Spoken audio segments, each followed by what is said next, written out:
भैया একটু পিছে আসেন না ভাইয়া ভাই সাদা সাদা ভাই আপনি শুনুন ভাই এই যে ভাই আপনি রাজমা করেন বলে ভাই তোমার ক্যামেরা पे আপনি শিখে ভাই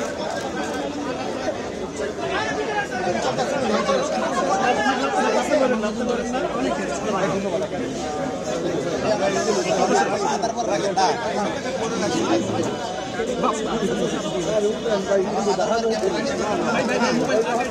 ঠিক আছে আমি আজকে দেখতেছি না আমার কিছু দেখা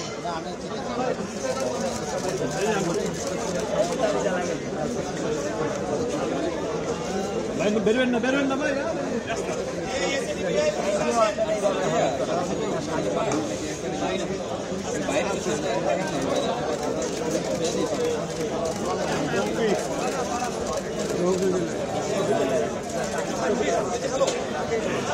ভাই যাবেন ভাই যান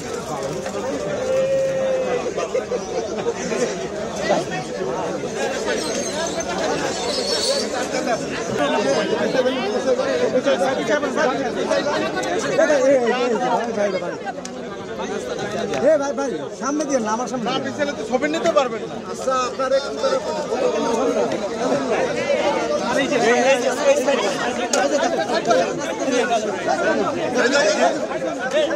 দেখা করে দেয়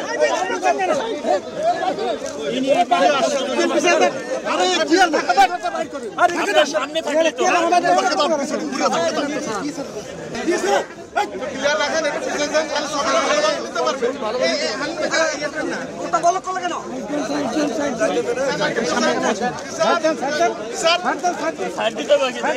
করলে হবে না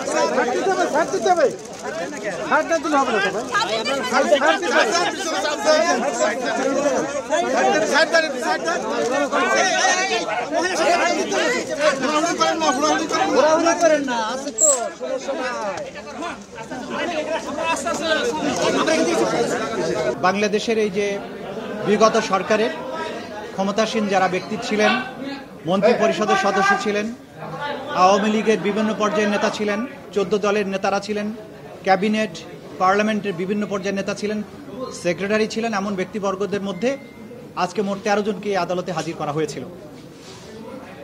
আজকের দিনটা বাংলাদেশের এবং স্বৈরাচারী হবেন তাদের জন্য একটা শিক্ষার দিন। ক্ষমতার দম্ভ এবং মানুষের স্বাধীনতার আকাঙ্ক্ষাকে দমন করার জন্য অপরাধের মাধ্যমে, হত্যাকাণ্ডের মাধ্যমে, নিপীড়নের মাধ্যমে একটা জাতির আকাঙ্ক্ষাকে দমন করে গণহত্যা চালিয়ে মানবতা বিরোধী অপরাধ করে ক্ষমতায় যে চিরদিন থাকা যায় না এবং বিচারের মুখোমুখি হতে হয়, আজকের দিনে এই আদালতের দৃশ্য দেখে ভবিষ্যতে বাংলাদেশের যারা স্বৈরাচারী হওয়ার স্বপ্ন দেখেন তারা যদি শিক্ষা গ্রহণ করেন, সেটা আজকের দিনের জন্য একটা বড় লেসন হবে বলে আমরা মনে করি। আজকে এই আন্তর্জাতিক অপরাধ ট্রাইব্যুনালে বিগত সরকারের আমলের 13 জন ক্ষমতাশালী ব্যক্তিকে হাজির করা হয়েছিল, যাদের বিরুদ্ধে জুলাই এবং আগস্টের যে মানবতা বিরোধী অপরাধ, গণহত্যা এবং অন্যান্য অপরাধ যেগুলো আন্তর্জাতিক আইনের অপরাধ, সেগুলো সংগঠনের দায়ে তাদেরকে উপস্থিত করা হয়েছিল। আজকে আদালতে আমরা এই অপরাধ সংগঠনের পেছনের যে পটভূমি আছে সেটা ব্যাখ্যা করেছি কিভাবে 2009 সাল থেকে ক্রমান্বয়ে একটা রাষ্ট্রযন্ত্রকে ক্রমান্বয়ে ব্যবহারের মাধ্যমে সমস্ত রাষ্ট্রীয় প্রতিষ্ঠানগুলোকে রাজনীতিকরণ, দলীয়করণ, পারিবারিকীকরণের মাধ্যমে একটা নিপীড়ক সংস্থায় পরিণত করেছিল। একটা রিপাবলিক, ডেমোক্রেটিক রিপাবলিক, সেইটাকে কিভাবে একটা নিপীড়ক এবং ফ্যাসিবাদী নিপীড়নকারী সরকারে পরিণত করা হয়েছিল, সেই স্টোরি যেই পটভূমিতে একটা রাষ্ট্র ক্রমান্বয়ে জনগণকে বিভিন্ন সময় হত্যা করে, আমরা বলেছি পিলখানা হত্যাকাণ্ডের মাধ্যমে প্রতিরক্ষা ব্যবস্থাকে ধ্বংস করা হয়েছে, শাপলা চত্বরে সাধারণ মানুষকে হত্যা করার মাধ্যমে প্রতিবাদী জনতাকে স্তব্ধ করা হয়েছে, ডিজিটাল সিকিউরিটি অ্যাক্টের মাধ্যমে মানুষের বাকস্বাধীনতা অন্যায় এবং নিপীড়নের বিরুদ্ধে যে ভয়েস জনগণের, সেটাকে রুদ্ধ করা হয়েছে। এইভাবে একের পর এক গণতান্ত্রিক প্রতিষ্ঠানগুলো ধ্বংস করেছে, নির্বাচন ব্যবস্থাকে ধ্বংস করেছে, শুধুমাত্র একজন ব্যক্তি বা তার পরিবারকে ক্ষমতায় রাখার উদ্দেশ্যে। এটা একটা রাষ্ট্রের যে চেতনা, সেইটার বিরুদ্ধে তারা অবস্থান নিয়েছিলেন এবং সেটা করতে গিয়ে আজকে প্রধান আসামি ছিলেন শেখ হাসিনা, শুধুমাত্র তাকে রক্ষা করা এবং তাকে ক্ষমতা রাখার জন্য। এবং এই সমস্ত অপরাধের সবচাইতে বড় দায় হচ্ছে এবং নির্দেশে তাকে ক্ষমতায় রাখার উদ্দেশ্য বাস্তবায়নের জন্য আজকে বাকি যে 13 জনকে উপস্থিত করা হয়েছিল, তারা সরকার দলের বিভিন্ন দায়িত্বশীল পদে অধিষ্ঠিত থেকে, কেউ সরকারের আমলাতন্ত্রের মধ্যে জন স্বরাষ্ট্র সচিব ছিলেন, তারা এমপি ছিলেন, 14 দলীয় জোটের নেতা ছিলেন, রাজনৈতিক সহকর্মী ছিলেন, তারা সবাই মিলে এই অপরাধগুলো সংগঠন করেছেন নৃশংসভাবে। 2000-এর মতো 1500-এর অধিক ছাত্র তরুণ জনতাকে হত্যা করেছেন, 25,000-এর বেশি মানুষকে আহত, দেশ জুড়ে নৃশংসতা চালানো হয়েছে, সিভিলিয়ানদেরকে নিষ্ঠুরতম পন্থায় হত্যা করা হয়েছে। হত্যার পরে তাদের লাশ দাফনে বাধা দেওয়া হয়েছে, আহতদের চিকিৎসা করতে বাধা দেওয়া হয়েছে, লাশকে পুড়িয়ে দেওয়া হয়েছে, দাফন করতে দেওয়া হয়নি, গোপনে দাফন করতে বাধ্য করা হয়েছে। হসপিটালে চিকিৎসার পরে মৃত্যুবরণকারীদের ডেথ সার্টিফিকেটে পোস্টমর্টম করতে দেওয়া হয়নি, ডেথ সার্টিফিকেটে লিখতে দেওয়া হয়নি যে গানশট ইনজুরিতে মারা গেছে। এই ধরনের অপরাধ সংগঠন তারা করে তাদেরকে উপস্থিত করা হয়েছিল। আমরা যেটা আদালতের কাছে জানিয়েছি যে এই অপরাধ একই সাথে সারা বাংলাদেশে 56,000 বর্গমাইল জুড়ে একদম ব্যাপক ভিত্তিক মাত্রায় সংগঠিত হয়েছে এবং টার্গেটেড ওয়েতে পারসিকিউশন করা হয়েছে। এইটার তদন্ত সমাপ্ত করে বিচারের উপযোগী একটা রিপোর্ট দাখিলের জন্য আমাদের একটা যুক্তিসঙ্গত সময় দরকার। আমরা 2 মাস সময় চেয়েছিলাম, আদালত আজকে 1 মাস সময় মঞ্জুর করেছেন। 1 মাস পরে আবার এই রিপোর্ট দাখিলের জন্য থাকবে, সেদিন হয়তো আসামিদেরকে নিয়ে আসা হবে এবং আমরা আশা করছি খুব দ্রুতই এই রিপোর্ট আমরা তদন্তের সংস্থার কাছ থেকে পেয়ে যাব এবং মামলাটি তখন আনুষ্ঠানিক বিচারের জন্য তার যাত্রা শুরু করবে।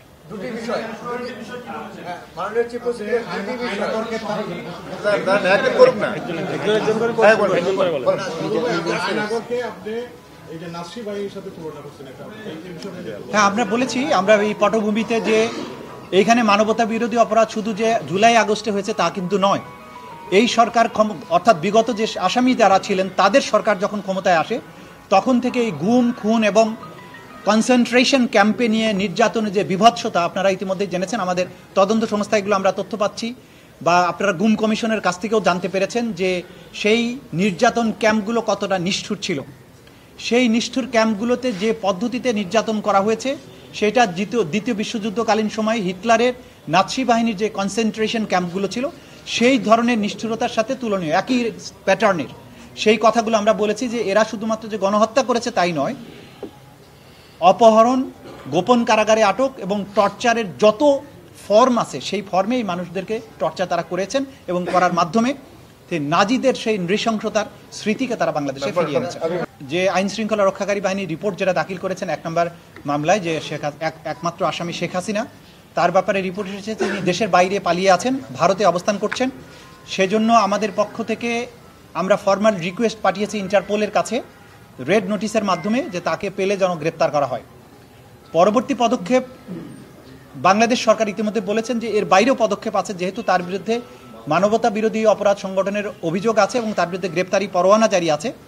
তাকে ভারতের সাথে সম্পাদিত যে অপরাধীর বহিঃসমর্পণ চুক্তি সেইটার মূলে তাকে ফেরত চাওয়ার জন্য বাংলাদেশ গভর্নমেন্ট চিন্তা করছেন বলে গতকালকে প্রধান উপদেষ্টা তার বক্তব্যে বলেছেন। সুতরাং সেই প্রক্রিয়াতেও বাংলাদেশ যাচ্ছে, এটা আমরা আদালতের কাছে জানিয়েছি। আপনার দ্বিতীয় প্রশ্ন ছিল যে যারা এখানে আজকে উপস্থিত হয়েছেন যে 13 জন, তাদের বিরুদ্ধে সুপিরিয়র রেসপন্সিবিলিটি ছাড়া কোনো অভিযোগ আছে কিনা। হ্যাঁ, মোটা দাগে তারা প্রত্যেকেই সুপিরিয়র কমান্ড রেসপন্সিবিলিটির দায়ে অভিযুক্ত, কারণ তারা নির্দেশ দিয়েছেন, পরিকল্পনার সাথে সম্পৃক্ত ছিলেন, সরাসরিও জড়িত ছিলেন, কমপ্লিসিট করেছেন। স্বরাষ্ট্র সচিব, স্বরাষ্ট্রমন্ত্রী তারা সরাসরি সম্পৃক্ত ছিলেন নির্দেশনা দেয়াতে। এবং আন্তর্জাতিক আইনে আপনারা জানেন সংগঠন দেয়া, প্ল্যানিংয়ের সাথে থাকা, অপরাধ প্রিভেন্ট করতে শক্তি থাকা সত্ত্বেও প্রিভেন্ট না করা, যারা পারপিট্রেট করেছে তাদেরকে শাস্তি দেওয়ার ক্ষমতা থাকা সত্ত্বেও শাস্তি না দেয়া, প্রিভেন্ট করার চেষ্টা না করা, এই সবগুলোই আন্তর্জাতিক অপরাধ ট্রাইব্যুনাল আইন 1973-এর অধীনে আইনে অপরাধ। এই অপরাধের দায় এই প্রত্যেক আসামির উপরে আছে, সেটা আমরা আদালতকে জানাই।